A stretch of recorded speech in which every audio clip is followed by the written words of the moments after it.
Hey folks, it's the Blind Guy here, and I am back with another review. And on this episode, we're doing a Should You Watch, and we're covering the 1998 movie, The Prince of Egypt.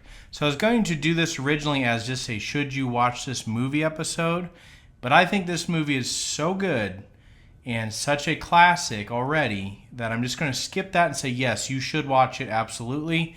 But what I want to focus on is the question, is this the greatest animated movie of all time? And I'm actually going to take the affirmative in this little presentation that I think this is the greatest animated movie ever made. So first of all, let's talk about where the movie came from. So, movie was created by DreamWorks Animation, which was created in 1994. So when Jeffrey Katzenberg was fired from a little company called Disney, he got together with some other guys, including Steven Spielberg, and they formed DreamWorks in 1994. And according to Jeffrey, he had always wanted to do an animated version of Moses, but he also wanted to do an animated epic. And so he was talking to Spielberg and said he wanted to do an animated epic because he felt like that hadn't really ever been done before. And Spielberg said, why don't you just do a version of the Ten Commandments? And so the two kind of came together at that point. And Jeffrey is the producer on this movie. The movie has three directors. The one that I'm most familiar with is Brenda Chapman, who actually sings a small portion of a melody in the movie, which is pretty cool. So they then began working on this movie, and it came out in 1998. It was going to originally be DreamWorks' first animated movie, but Ants, with a Z on the end, was actually created second, but premiered first because they wanted to get it out fast enough to compete with Bug's Life from Disney. And so there's that. This was made first, but came out second. And let's talk about what makes this movie as strong as it is. What I think makes it the greatest animated movie of all time. First of all, the subject matter is great for an animated movie. It is intended for kids, maybe a little bit older, because there are some things in the subject matter that are just a little darker.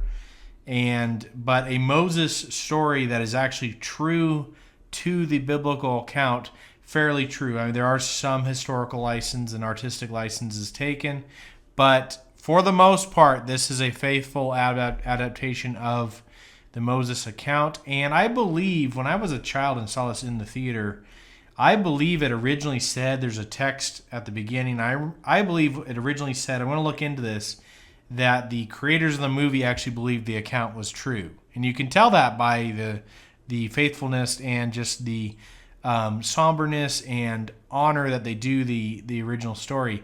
Now that's not in there. And so I don't know if I'm just having one of those little Mandela effects and I don't know it, but I think it actually does say that. My mom actually owns a VHS that came out right after the movie came to theaters. So I'm going to check that out and see if that's actually what it says in the original. But today it does say that is the foundation for millions of people's faith.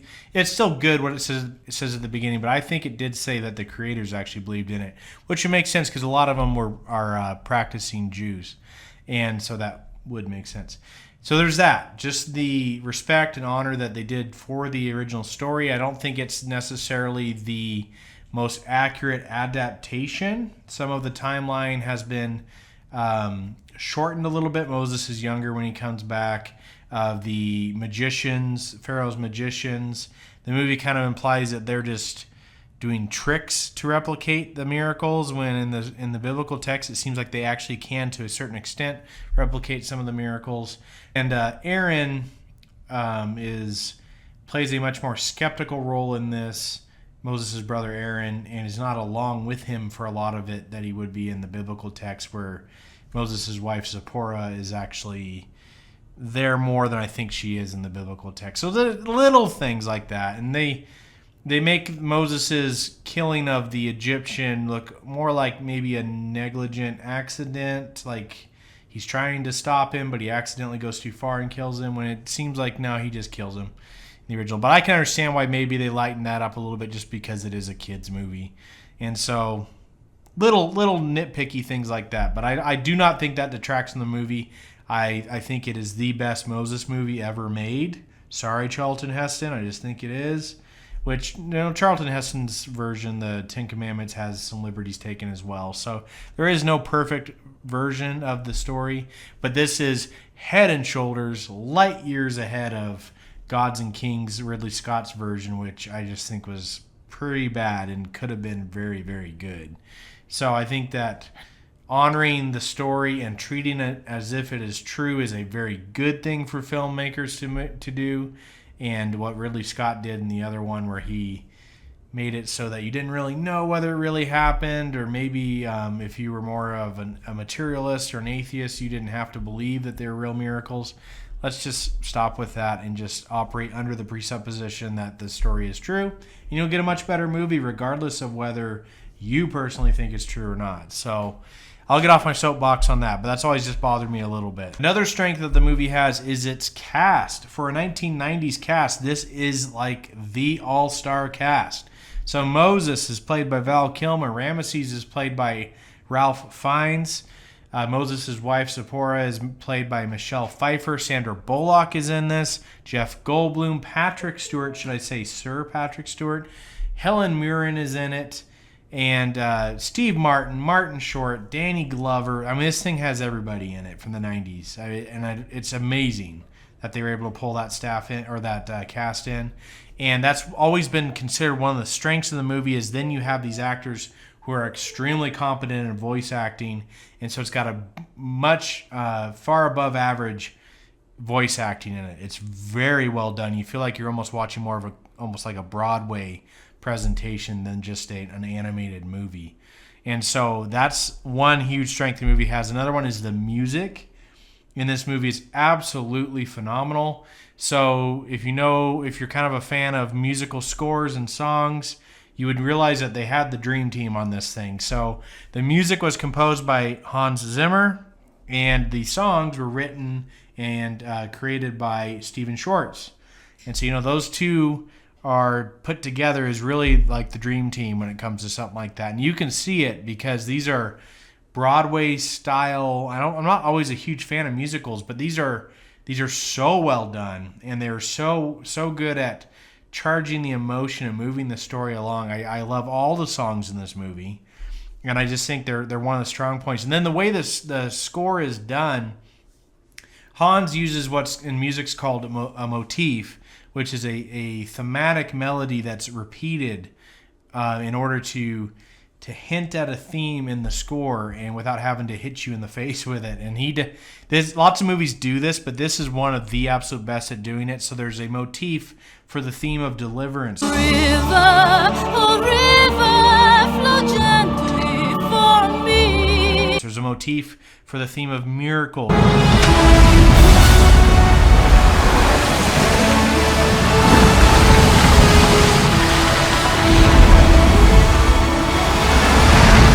One for Moses and Moses' home.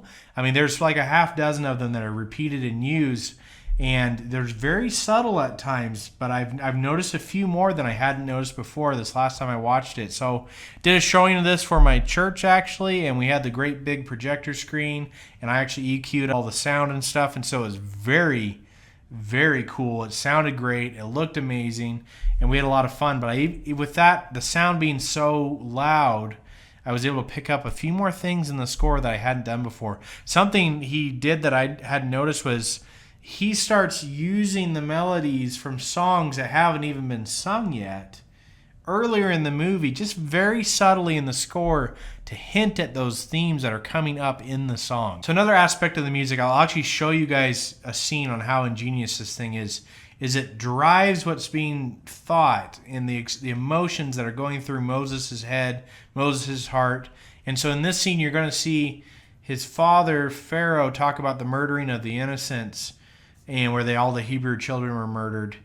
And when he says, just pay attention to the music here, because when he says they're only slaves, they use this like descending, dissonant run, and Moses then disappears off into the darkness. It's so great and so well done. And there's just more and more aspects of this movie that come to mind whenever I think of the music. And so there's one example for you guys.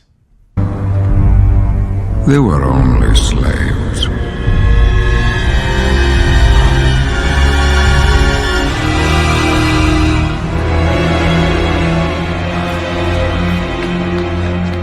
So yes, the music is absolutely fantastic, but the music is also one of the small negatives I have with this movie, and that is the music that's in the credits. And so you have this epic animated movie that actually tricks you into not feeling like it's even animated at times, like you're just watching this thing, and then all of a sudden the credits start rolling and you get sucked into 1998 with a Whitney Houston and Mariah Carey rendition of a song that's in the movie, When You Believe. And that song won the Grammy for Best Original Song, but the Academy Award actually for Best Original Song, excuse me. But it sounds so 90s.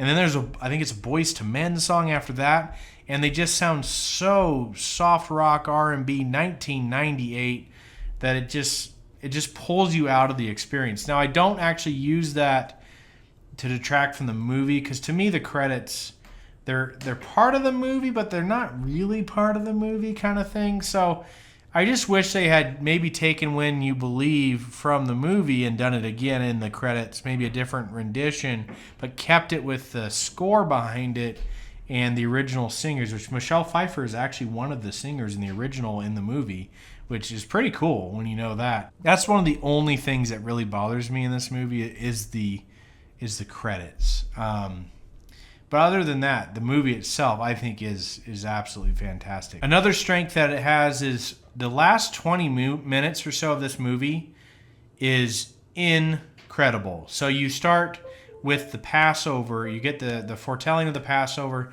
Well, let's even back it up a little bit even before that. It's hard to pick where this starts. But starting with the plagues, you get all this symbolism in the plagues, because the plagues in the Moses account, they're a response to all of the Egyptian gods. It's the way for Yahweh to give the middle finger to the Egyptian gods. Well, when darkness is coming, you actually see a statue. This is in the Prince of Egypt of Amon-Ra, the god of sun in Egyptian culture, crumbling to the earth as this darkness comes through. I think that's really cool. There's a lot of that in this movie, this kind of symbolism. If you look at the backgrounds and the way where Pharaoh's statue is standing compared to Moses and things like that, there's a lot of that in this movie.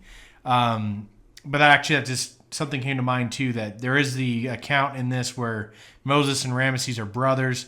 That's kind of a cultural traditional thing. It's not in the text as well. So that was another liberty they took. But I do think it's a nice little thing they threw in the movie. It makes it even more interesting.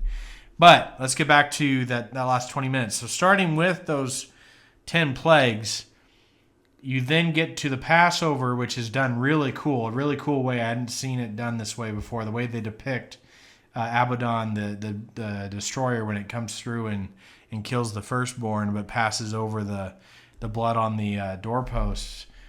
The way they do that scene is really well done. It's got a creepy element to it. It's got very cool music, but it's also something that's not going to freak kids out at the same time. So it's very well done. But then you move through that, and then you get to the actual Exodus, and then the party in the Red Sea. I'm not giving any spoilers because you should already know this story. But we get to the party in the Red Sea and then to the other side. That whole 20-minute sequence or so, 20 minutes, is so incredibly well done. The emotion is high. The music is incredible. You get the song When You Believe is in there. And you see the conflict within Moses, that he's not happy at first when this happens because Ramesses' firstborn is killed. And so I saw a critical review of this that was negative, where they said it didn't have enough emotion. I don't know what movie they watched, because this is by far the most emotional animated movie I've ever seen. I've seen all the Toy Stories, and those always get credit for being very emotional, and they are. But this is on a whole nother level, I think. And so I think it's worth watching just for that. And you get this emotional dip and then back out of it again. And so it's exceptionally well done for that. The animation is well done. It has a little bit of computer-aided stuff in it. You can tell they used some computers to help them out. But they had 350 animators from 34 different countries. They produced 940 backgrounds that were painted by artists, which is just incredible. The artists all spent 2 weeks in Egypt to give them inspiration. They just don't really do this for movies anymore, because so much of it's done with computers and green screen and things like that. So they just don't travel on location as much. But they did actually go to Egypt to get inspiration for it. They did brought in a lot of theological help and advisors on this thing, including some that were actually Muslim, which I found interesting because then the movie was subsequently banned in Muslim countries because it depicts Moses. So I guess you can't please everybody. But they did try to do a good job of keeping it theologically accurate for the most part. The depiction of the burning bush is exceptionally well done in this as well. It's done a little bit differently. And the voice of Moses, or the voice of God, is done very differently in this. I'm not going to tell you. Maybe you can check it out and let me know what you think. They did not do it the traditional way, though. And so I just think... I think for me, the way I judge something like this, whether it's the greatest of all time, is if something's in a genre that's not necessarily my favorite genre, which is, I guess this would be like maybe a spiritual animated movie or faith-based, which I don't have any problem with because I am a person of faith, but it's just not my favorite genre. But if I can take something from that, or if it's a very niche genre, like maybe a Christmas movie, and it makes it into my top 10 just movies of all time, rather than just top 10 Christmas movies or top 10 animated movies, then I know that it's special. And Prince of Egypt would be in my top 10 movies of all time. It may even crack the top 5. It's close. And so to me, I have to say it's the greatest animated movie of all time. It has no weakness in the actual movie, and it's just a beautiful work of art. And I think that if you have not seen it, definitely check it out. There's a link to it in the description below. If you want to support us, our Venmo's in there. If you have any suggestions for things you want to see us review, our email's in there.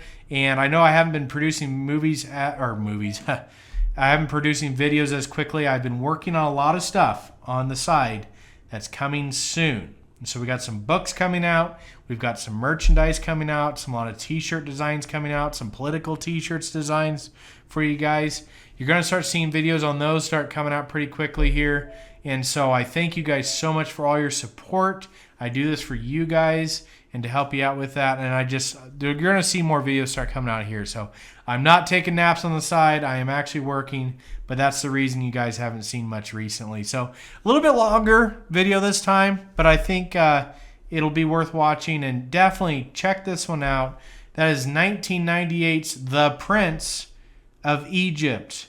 And I'll see you guys on the next episode of A Blind Guy's View. Laters on the Menjay. Just on the Menjay.